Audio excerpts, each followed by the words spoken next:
Edward Laos. Welcome to Travel Talk, brought to you by The Hotel Guide, the global voice of luxury and boutique hospitality. Featuring Edward Good morning, Laos. everybody. Edward Laos here, publisher of The Hotel Guide and your host of Travel Talk. I have a really great guest with me today, and I'm going to say, George, your first name, and I'm going to let you say your last name and introducing yourself because we were off screen and I was trying to practice and I kind of got it, but I was like, man, I'm not going on camera and messing up your last name. So, George, how are you doing today and where are you calling us from? I'm calling from the beautiful island of Grenada in the Caribbean. Beautiful island, really authentic. I come from Greece personally myself, so my last name is a big fat Greek last name. It's a trademark, Vlachopoulos, but I make it easy for people to call me George. And I appreciate you doing that. I am so thankful that you just let me call you George, and we went straight to first name basis here. So I'm excited to have you on the show today and talk a little bit about not only your role, but what you're doing with Six Senses. So why don't you tell us a little bit about your background and kind of how you got to where you are? And then we'll kind of chat a little bit about the property and what's going on there, maybe a little bit about leadership in luxury travel. Sure. It's looking back to the career, right? 26 years. I started in 2000. I believe, my generation was the last, traditional hoteliers, generation. I come from Europe, Greece. I studied in Switzerland. So looking, back, my career, I think, has been saved working, with really distinct, luxury environments from really ultra remote, locations, destinations. I'm proud, to mention my first, posting of GM in Nihi, Sumba in Indonesia back in time to what I call iconic, European, destinations like my home, Santorini, and now, for the last few years in the Caribbean. And I think looking, in a very retrospective way, what really connects everything is the experience, of transformation to the property and to my career, while going through. So brand identity, preparing, for all of those projects, I think over time, it has become looking to the hotels, not just as hotels offering, experiences, but looking them as assets holistically, how culture, how leadership, how preparing, these hotels for new, phase. Now, today, I'm in Grenada, as I mentioned. I've been for a while in the Caribbean. This is my third destination. I started off in Anguilla with Aubers. I moved on with St. Kitts under the Park Hyatt flag. And now I moved to Grenada with Six Senses under IHG, which is the same ownership group with my Park Hyatt experience. So I moved within, the portfolio of the owners. Yeah. I'm taking care both Six Senses La Sagesse, which is a very interesting project, the very first Six Senses property in the Americas. And I'm also leading the pre-opening of Intercontinental Grenada, which has been very, very interesting balance. You have, these two very different, philosophies, luxury philosophies, working in parallel, but at the same time, requiring different discipline operationally and different sensitivity to the brands. Yeah, so I was reading up on that, and congrats on the new role and position. But tell me how you balance luxury and leadership and culture at both properties, because there's a uniqueness to them, but inherently, you touched on something earlier with regards to experience and how that begins. I'm seeing that hugely in the luxury and boutique space, but just across in general, experiential travel is just taken off big time. I think it always was there, but now it's being said what it is. Tell me how that goes between those two properties and how you go about being a leader about that. Yeah, well, it's a loaded question, I would say, because it's all, we do. The strategy, here is exactly, balancing this. Now, culture, I would say, travels faster. Once you set, everything, right from the beginning, what are the non-negotiables with the team? Once there is, certainty of what, needs to be done, the team, aligns from the top. and then make it easy for you. But think of this: you have the very first Six Senses in the Americas. Paradoxically, the majority of the transient business for a Six Senses is from the US. So the anticipation of having Six Senses on the backyard, what we call the American market, right? It's huge.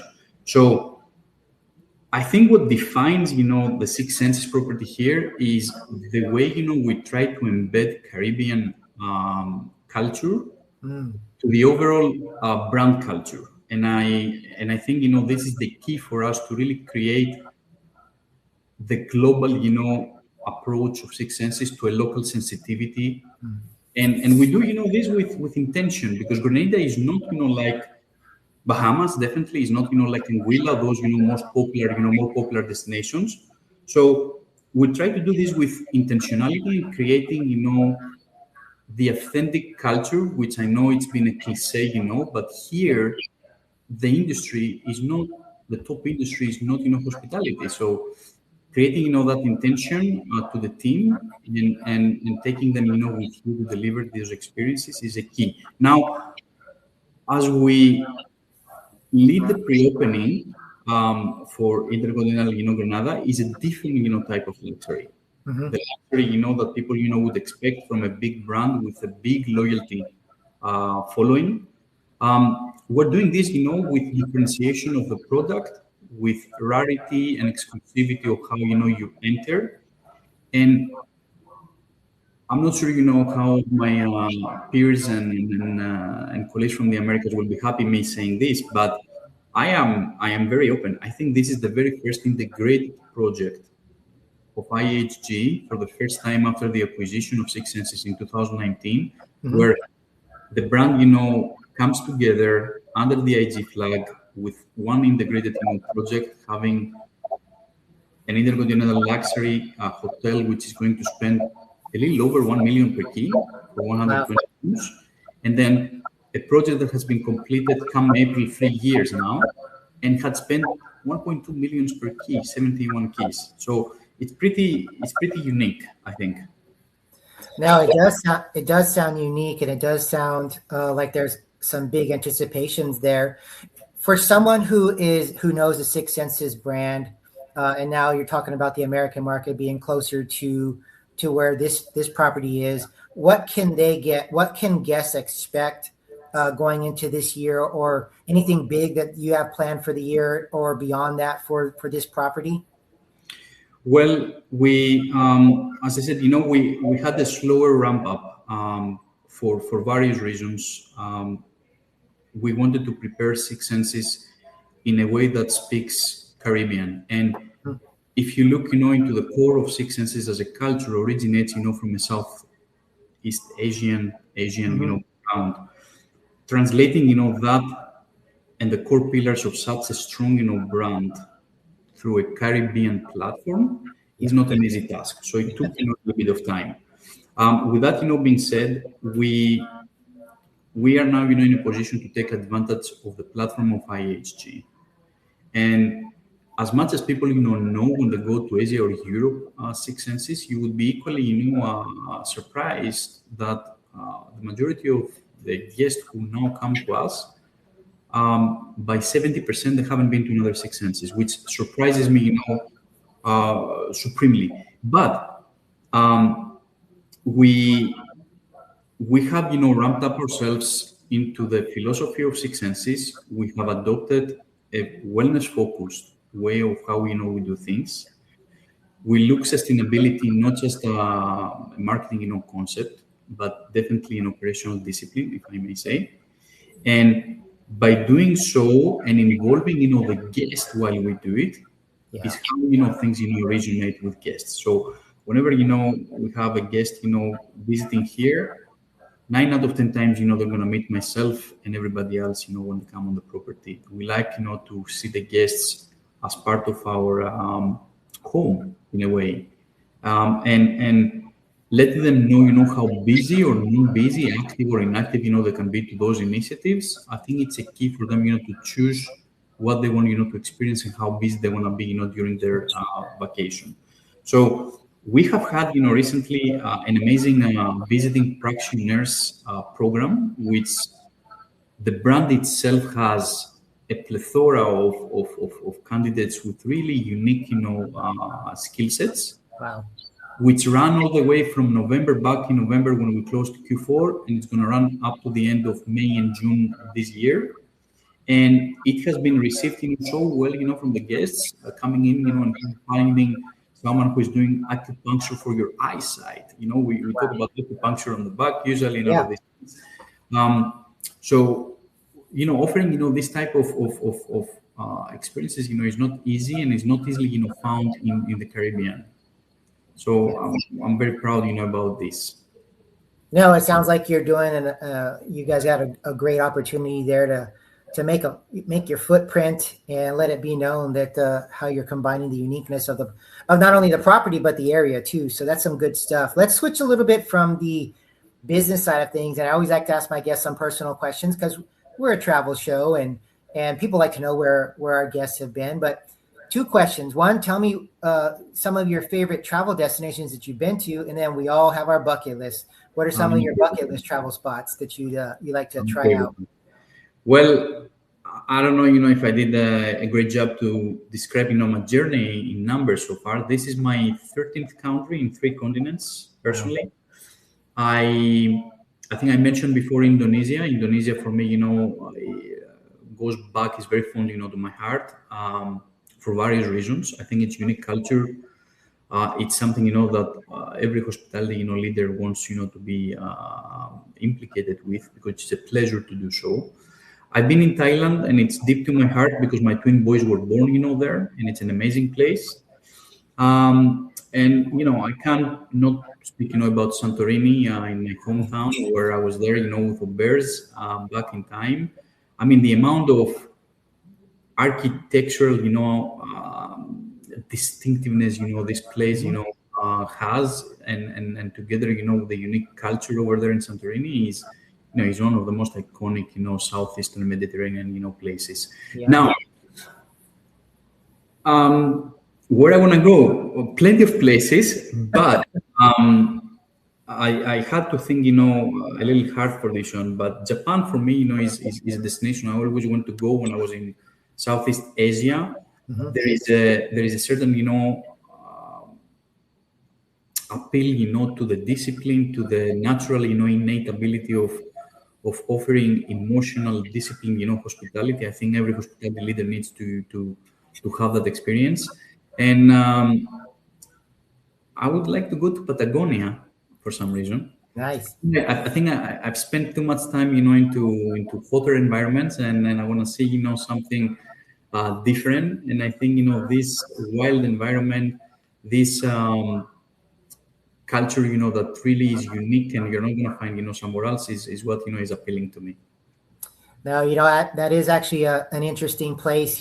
You're the first person. Well, someone said Antarctica, but you're the first person that said Patagonia. And I actually just had a very good friend of mine that just got back from there. And the words he used to describe the area was awe-inspiring and solitude, and it's just the ruggedness of life right there. And so it does have that appeal to it, when you come from where we are, and, hustle and bustle of whatever city we're in, and seeing that area of the world is just unique in itself. So those are some great places for sure. We got a couple of minutes left here. What's the best way for people to find out about the properties? And then any last comments or thoughts with regards to either one of them?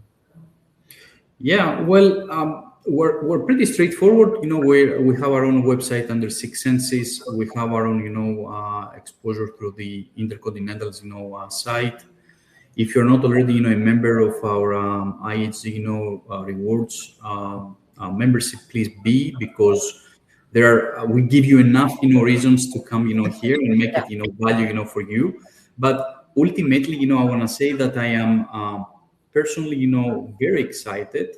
Come November or late Q, 2026, we're gonna have, this integrated, project between, two distinct, brands under one ownership, under one, flag of Intercontinental.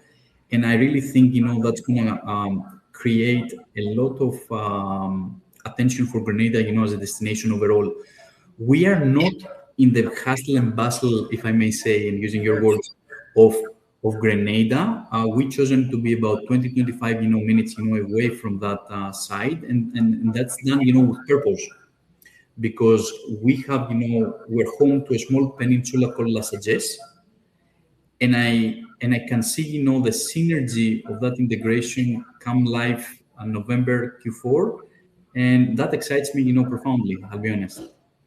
I'm excited about that as well. And it also leads me to believe that we're probably going to have you back on my podcast when that is unveiled for us to chat about it, and obviously being featured in our publication too. I think what you're doing, George, is wonderful. I love your leadership ideologies as well, and how you're implementing into the culture there on the properties. And I know you're going to have nothing but success like you've had in the past. But I want to thank you for taking the time to be on our podcast this morning. It's been an absolute pleasure having you on. Thank you, Edward. Before we redo this, I extend you an invite to come and see us and experience, the destination and our hotel. And then we're going to have, even better discussion. Absolutely. Oh, that'd be great. How about we just plan on doing a live show there from property? That'd probably be even better. So, George, thank you for the the great content. And to all of our listeners and readers out there, you know the drill, thehotelguide.com. Follow us, subscribe, like. This is some great information here. We'll have the websites in the show notes as well, so you can contact the properties if you want to stay out there as well. But as I like to always say, travel, make memories. And until next time, everybody, take care.